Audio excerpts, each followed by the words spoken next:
Ang programang ito ay rated SPG. Striktong patnubay at gabay ng magulang ang kailangan. Maaaring may masiselang tema, lengguwahe, karahasan, sexual, horror o droga na hindi angkop sa... But now that Giselle knows who you are, ano gagawin mo? Wala. Dahil matagal ko na siyang pinatay sa isip ko. Narito na nga ang ating pakabangan ngayong Lunes sa abot kamay na pangarap. Kinausap nga agad ni Eric itong si Justin at dito na sinabi na ngayon nga ay alam na daw di umano ni Giselle ang tunay niyang pagkatao, ano daw ang gagawin dito ni Justin.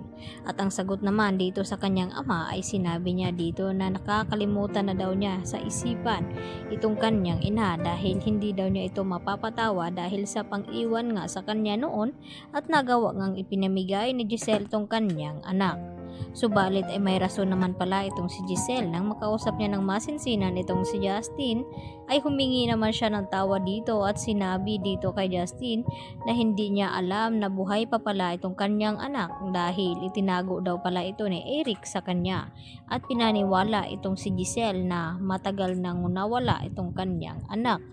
Kaya dito naman napaiyak itong si Justin na niyakap ang kanyang ina at sa hindi nagtagal ay pinapatawad na rin naman dito ni Justin ito ngang si Giselle. Sa kabilang banda, gusto naman na mangyari ngayon ni Giselle na ito nga ang ihirangin bilang co-owner itong si Justin ng Apex Hospital pangsamantala na hindi pa bumabalik itong mga alaala ni RJ at hindi pa nakarecover at nagkamalay itong si Don Pepe. Kaya agad naman na pumayag itong si Justin sa gustong mangyari dito ni Giselle. At dito nga nagulat ng husto itong si Zoe at itong si Moira nang mabalitaan nila na buhay pa pala ang anak ni Giselle na si Justin. At ito naman ang makakalaban dito ni Justin itong si Zoe at ito ngang si Moira. Samantala dahil tumitindi na rin naman itong sakit at naramdaman dito ni Lynette kaya ang gustong mangyari ni Carlos Benitez na magbakasyon daw muna sila ni Lynette at ang kanyang anak na si Annalyn nang sa ganon ay gumaling ito at maibsan ang stress na naramdaman ngayon ni Lynette at trauma sa nangyari ngang pangluloob sa kanilang bahay. At dito nagpasya itong si Annalyn na sama ang kanyang ina papuntang Japan at dito naman nag-enjoy itong dalawa at sumunod naman itong si Doc Lyndon Javier at itong si RJ kasama na dito itong si Zoe at itong si Moira.